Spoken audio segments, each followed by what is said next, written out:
Modele europiane që rregullojnë qarkullimin e monopatinave, por edhe mjeteve të tjera elektrike po shihen të rregullohen edhe në kodin ton rrugor. Qeveria po punon për rregullimin e qartë dhe ka ngritur një grup pune, ndërsa opozita ka dhënë propozimet e saja për dy ligjvënësit demokratin Kliti Hoti dhe Ralph Kapri, i cili prej 6 muajsh ka dërguar në kuvend nismën ligjore. Ndalimi i dhënies së monopatinës ka ndëshkuar jetën e përdoruesve dhe si model ai propozon variantin austriak. Projektligji që unë kam propozuar është një projektligj kryesisht i variantit austriak. Para një muaj e rregulloi edhe Italia dhe ka vendosur vetëm 3 elementë: kaskën, një mini targ dhe një mini siguracion.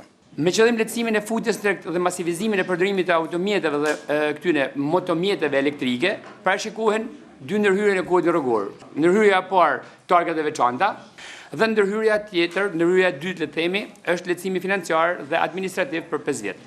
Por edhe qeveria ka propozimet e saj dhe si pas zëvendës ministrit të brendshëm Xhemal Qefaliaj, drafti është gati. Ne nuk jemi kundër zhvillimit, nuk jemi kundër përdorimit të këtyre mjeteve.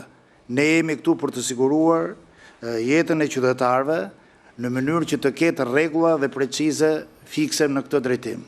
Ndryshimet në kodin rrugor për monopatinat, por edhe mjetet e tjera elektrike nga të dy kanot politik kanë qasje me vende europiane dhe me përfitime, si ulje të shpenzimeve, ulje së barrës financiare për familje dhe bizneset, një mjedis i pasur për shëndetin, por edhe reduktim i ementimeve CO2.